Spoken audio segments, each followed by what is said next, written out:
감사합니다. 함께 말씀 보겠습니다. 오늘 하나님께서 우리에게 주시는 말씀은 사무엘하 15장 24절로부터 29절까지의 말씀입니다. 사무엘하 15장 24절로 29절까지의 말씀은 구약 488페이지쯤에 있습니다. 네, 저랑 한 절씩 교독하겠습니다. 24절입니다. 보라, 사독과 그와 함께한 모든 레위 사람도 하나님의 언약궤를 메어다가 하나님의 궤를 내려놓고 아비아달도 올라와서 모든 백성이 성에서 나오기를 기다리도다. 왕이 사독에게 이르되 보라, 하나님의 궤를 성으로 두르라. 만일 내가 여호와 앞에서 은혜를 누리면 도로 나를 인도하사 내게 그 계신 데를 보이시리라. 그러나 그가 이와 같이 말씀하시기를 내가 너를 기뻐하지 아니한다 하시면 종이 여기 있사오니 선이 여기시는 대로 행하시옵소서 하리라. 왕이 또 제사장 사독에게 이르되 내가 선견자가 아니냐. 너는 너희의 두 아들 곧 내 아들 아히미야스와 아비아달의 아들 요나단을 데리고 평안히 성읍으로 돌아가라. 너희에게서 내게 알리는 소식이 올 때까지 내가 광야 나루터에서 기다리리라 하리라. 사독과 아비아달이 하나님의 궤를 예루살렘으로 도로 메어놓고 거기 머물러 있음이라. 아멘. 아마 성경을 조금 읽어보셨던 분들도 사실 오늘 본문의 이야기는 조금 낯설 수도 있습니다. 잘 우리가 읽혀지지 않는 본문 중에 하나의 이야기인데요. 내용은 대충 이러합니다. 간략히 요약하자면은 다윗이 자신의 그 친아들이었던 압살롬이라고 하는 사람이 반역을 일으켰고 이로 인해서 다윗이 도망치기를 시작하는 부분이 바로 오늘 본문입니다. 지금 자신의 그 아들이었던 압살롬은 다윗을 죽이고 스스로 왕이 되겠다라고 했고 다윗은 이런 압살롬을 피해서 급히 예루살렘이라는 궁을 빠져나오기 시작했습니다. 다윗이 이 예루살렘 궁을 빠져나올 때에 제사장 사독과 여러 레위 사람들이 그 하나님의 언약궤를 메고 같이 나왔습니다. 그러니까 하나님의 언약궤가 있는 곳이 사실은 중심이기 때문에 그 중심이라 할 수 있는 언약궤를 사독과 제사장들은 갖고 가려고 했던 겁니다. 이때 다윗은 사독으로 하여금 그 하나님의 궤를 다시 성읍으로 돌려놓으라고 말합니다. 그 이유 중에 하나가 무엇이냐면은 만일에 자신이 여호와께 은혜를 입었다라고 한다면은 그 다윗이 다시 예루살렘으로 돌아와서 하나님 그 언약궤를 배울 수 있게끔 되어질 것이고 그렇지 않으면은 하나님의 등 돌리심이 자기에게 임할 것이다라고 그리고 그것을 받아들이겠다라는 말투로 이야기를 합니다. 제가 이 본문을 대할 때 먼저 든 생각은 지금 다윗에게 있어서는 얼마나 어이가 없을까 하는 생각이 들었습니다. 이 다른 사람이 반역을 일으킨 것도 아니고 자신의 그 아들, 심지어 이 아들 같은 경우는 몇 년 전에 그 자기의 다른 아들을 죽였던 아들입니다. 아들 사이에 이 죽임이 일어나가지고 다른 아들을 죽였던 그 아들을 갖다가 다윗은 용서해 줬습니다. 그 압살롬을 갖다가 용서해 줬었는데 그 용서했던 아들이 지금 반역을 일으켜서 다윗으로 하여금 찾아오게 만든 겁니다. 자신을 죽이겠다라고 찾아온 그 아들을 볼 때 만약에 제가 지금 이 다윗의 상황이라고 한다면은 아마 피가 거꾸로 솟아오를 겁니다. 야, 내가 용서해 준 걸로도 부족해서 이것이 지금 나를 향해서 대적해 오고 있다? 아마 저 같으면은 당장 군대를 일으켜서 압살롬을 죽이겠다라고 생각할 겁니다. 그런데 이런 생각을 하고 있던 중에 문득 다윗은 근데 왜 도망쳤지? 하는 생각이 들었습니다. 충분히 압살롬의 군대를 무찌를 수 있을 만큼 다윗에게 있어서는 군사력이 충분히 있었는데도 불구하고 지금 다윗이 도망치고 있는 겁니다.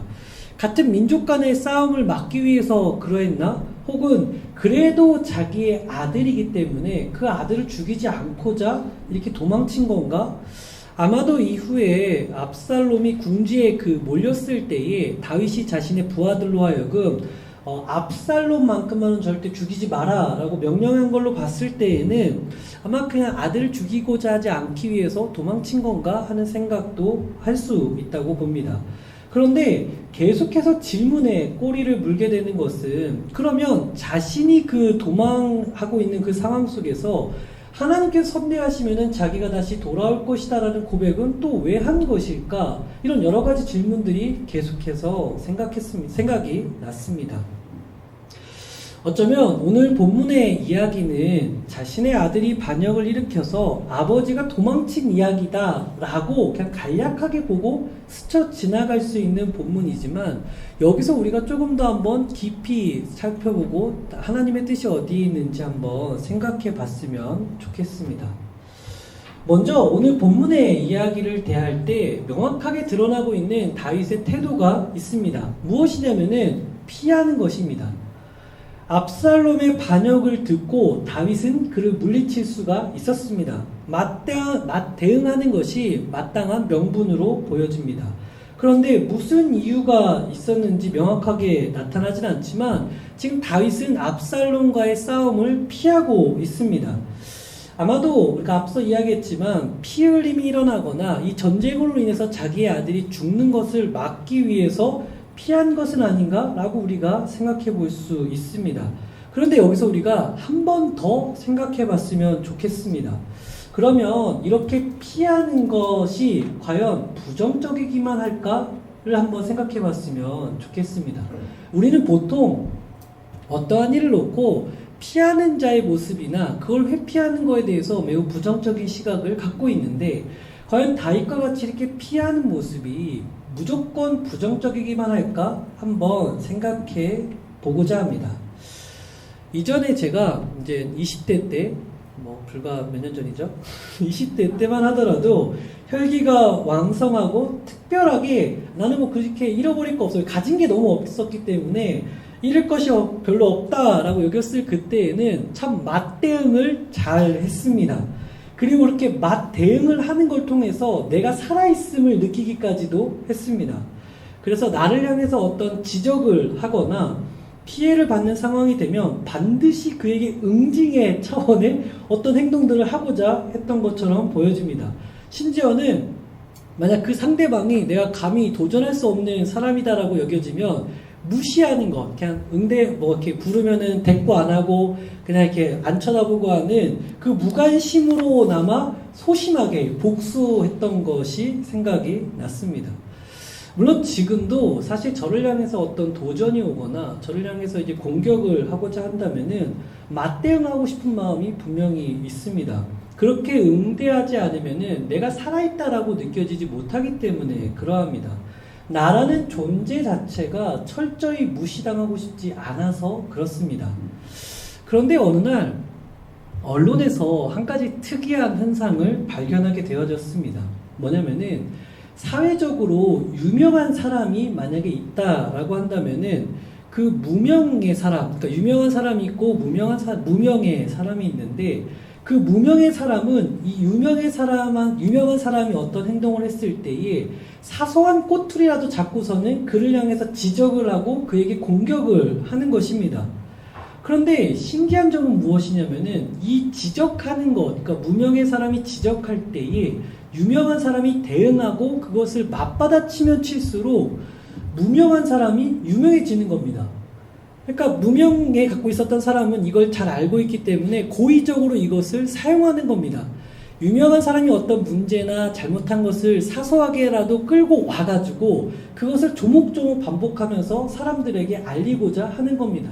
근데 이때 유명한 사람이 조금 지혜로우면은 맞대응하지 않습니다. 그냥 떠들든지 말든지 신경 안 쓰고 묵인하고 지나가는데 어떤 사람이 이것을 갖다가 잡고서는 그 무명한 사람이 제기한 문제들을 갖고 혈안이 되어져서 막 반박하기 시작하면은 이 유명한 사람은 오히려 피해를 보고 무명에 있던 사람이 갑자기 유명해지는 것을 보게 되어지는 겁니다.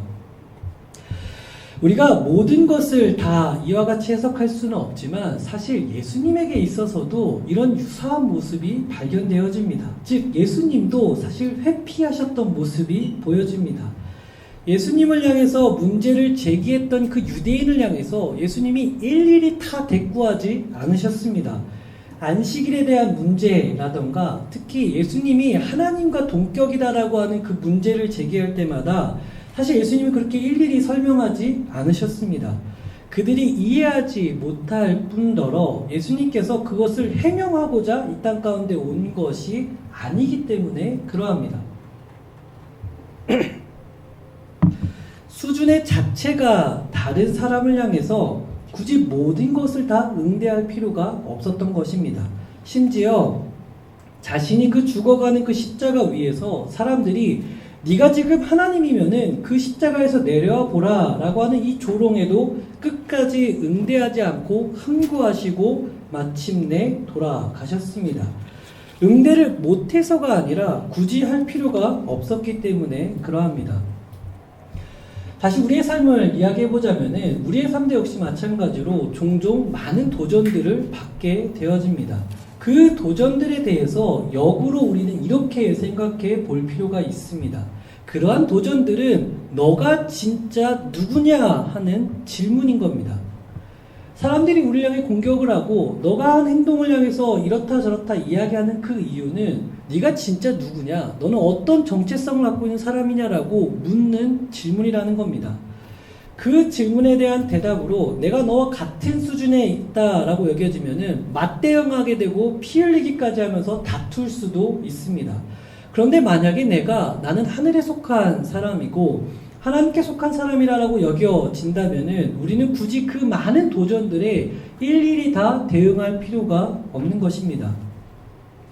내가 하는 행동이 이 세상에 살아가는 것으로만 여겨진다면은 그것이 다 나의 것으로 여겨지게 되고 그것들과 일일이 다 싸움을 하게 되어집니다.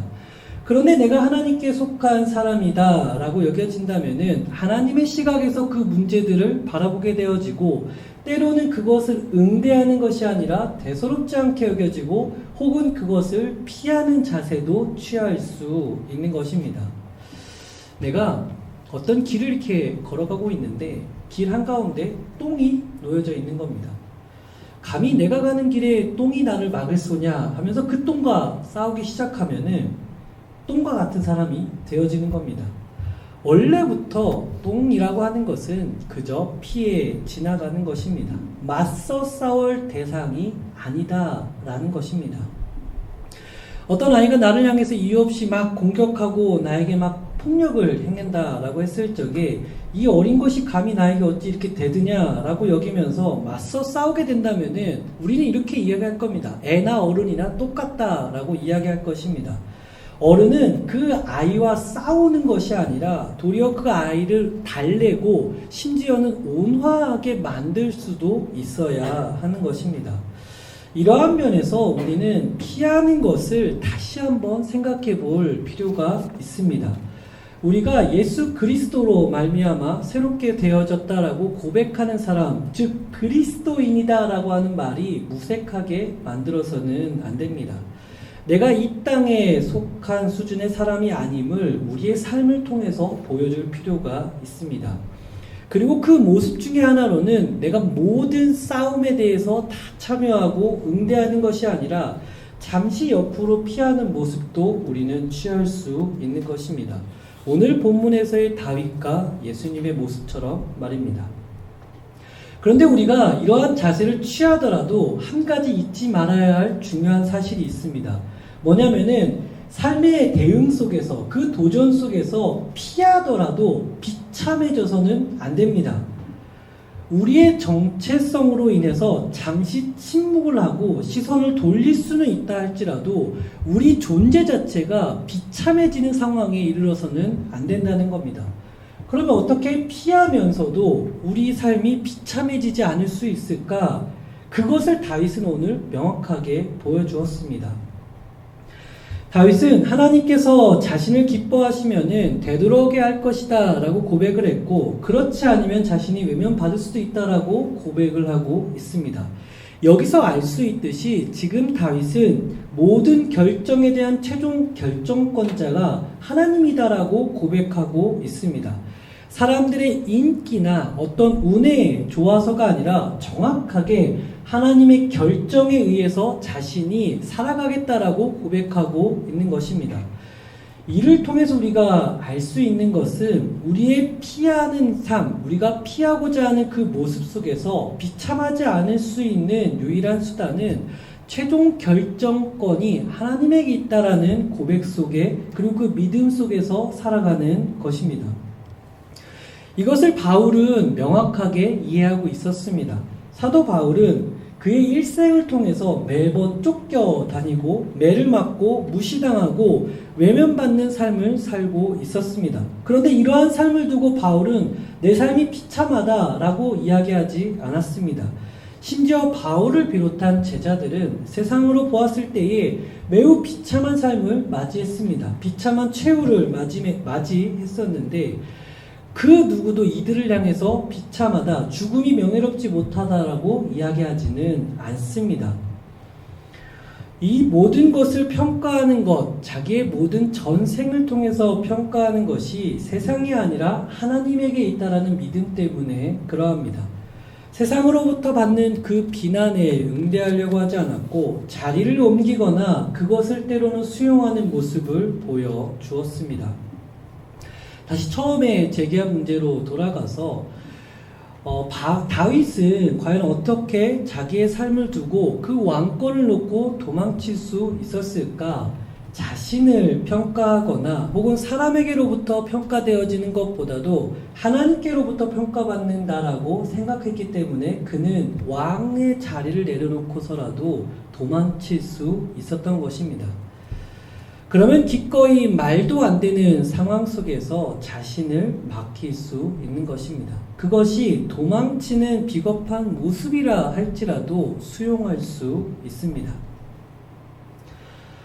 우리가 삶을 살다 보면 종종 느끼는 것 중에 하나인데 어느 곳에 가서나 이 비상식적인 개념을 지닌 사람들이 있습니다.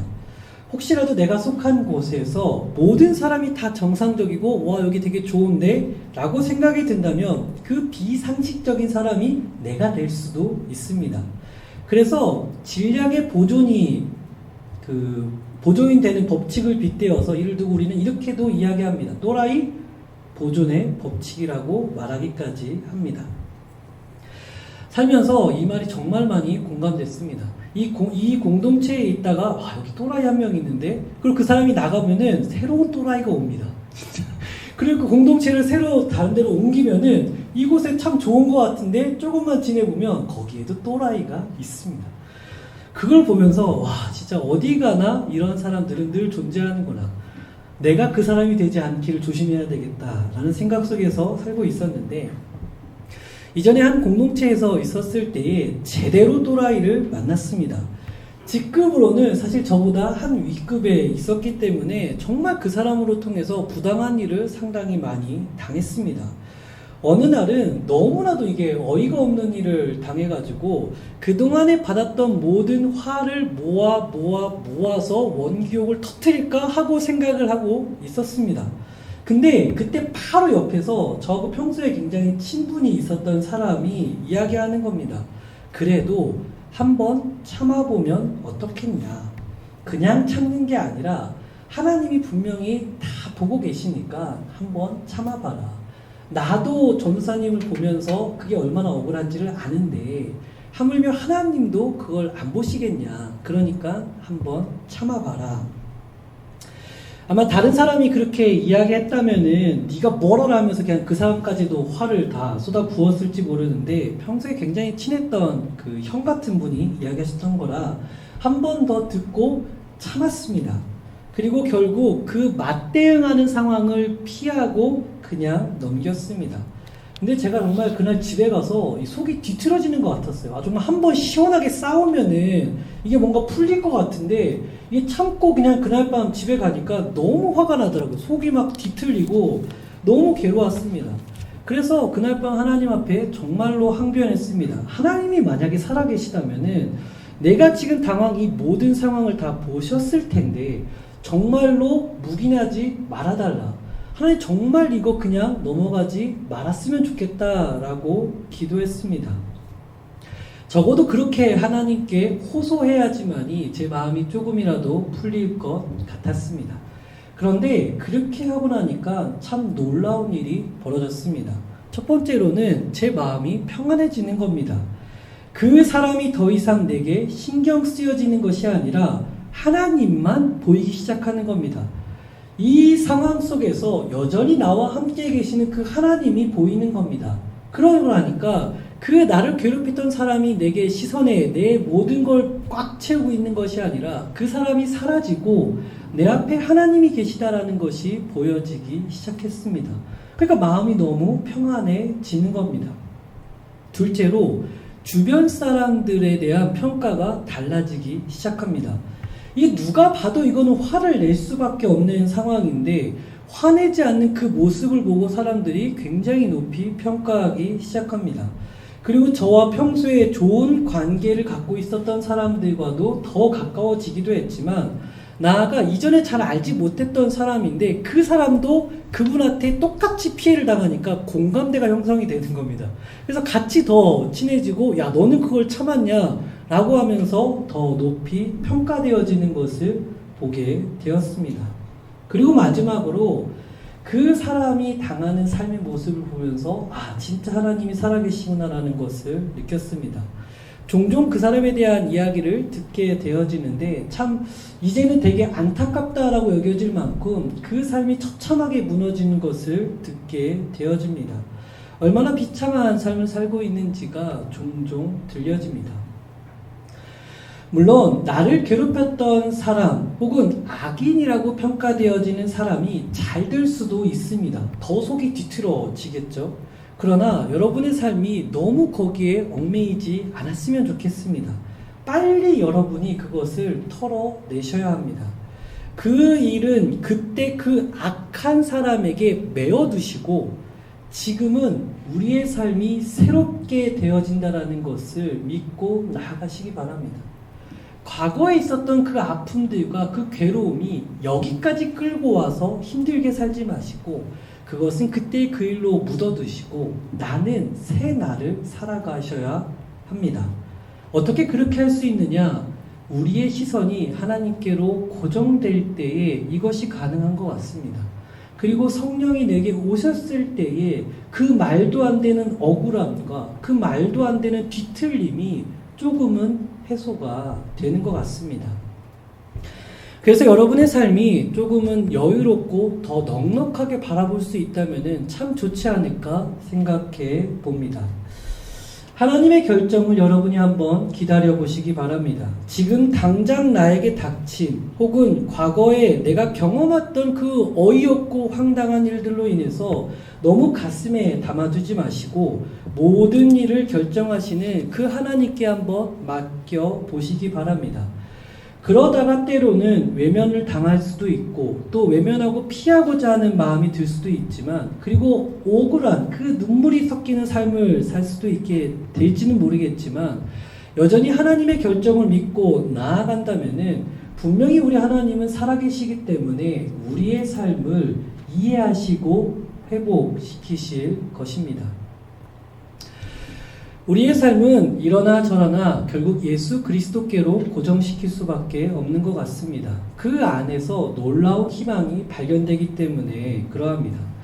예수께서는 하나님 아버지의 뜻을 이루시기 위해서 죽음의 그 문턱을 지나서 부활의 영광에 이르셨습니다. 그와 마찬가지로 우리도 하나님의 뜻을 온전히 믿고 나아가다 보면은 그 모든 것이 온전케 되어지는 그리고 더 영광스럽게 되어지는 그 부활의 영광에 우리가 이르를 수 있지 않을까 한번 생각해 봅니다. 말씀을 정리하고자 합니다. 다윗은 자신을 지금 죽이려고 달려오는 압살롬을 피하여 도망치고자 했습니다. 그가 이러한 선택을 할 수 있는 이유는 결정권이 하나님에게 있다라는 믿음 때문입니다. 우리는 세상을 살아가지만 하늘에 속한 사람이라는 것을 결코 잊지 말으셨으면 좋겠습니다. 이것으로 인해서 비록 세상에서의 삶이 비참한 상황 가운데 처할 수도 있을지 모르겠지만 그것이 우리의 근본 자체를 바꾸는 것은 결단코 아닙니다. 어쩌면 비참한 그 상황 속에서 우리 자체가 비참하지 않을 수 있는 이유는 우리가 하나님께 속해져 있다는 그 믿음 때문에 가능한 것 같습니다. 하나님께 우리가 속하여져 있다라고 한다면은 최종적으로 그분의 결정을 존중해 보시기 바랍니다. 그러면 우리의 그 믿음을 보시고 하나님께서는 놀라운 삶의 변화를 일으키실 것입니다. 우리의 삶 가운데 이루어지는 그 하나님의 결정을 여러분이 한번 기다려 보시기 바랍니다. 분명 기적을 경험하실 것입니다. 한 1분 정도 여러분에게 시간을 드리고자 합니다. 오늘 나눈 말씀에 대해서 정리해 보시기 바랍니다.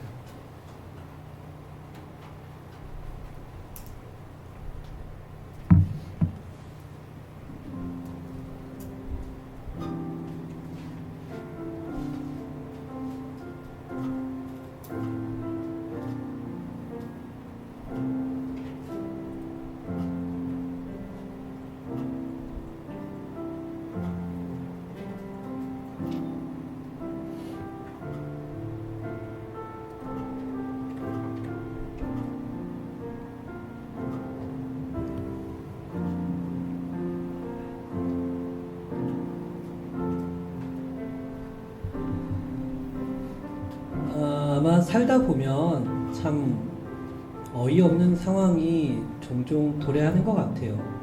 그리고 그 상황 속에서 맞대응하는 것이 마땅하다라고 여겨질 때도 있습니다.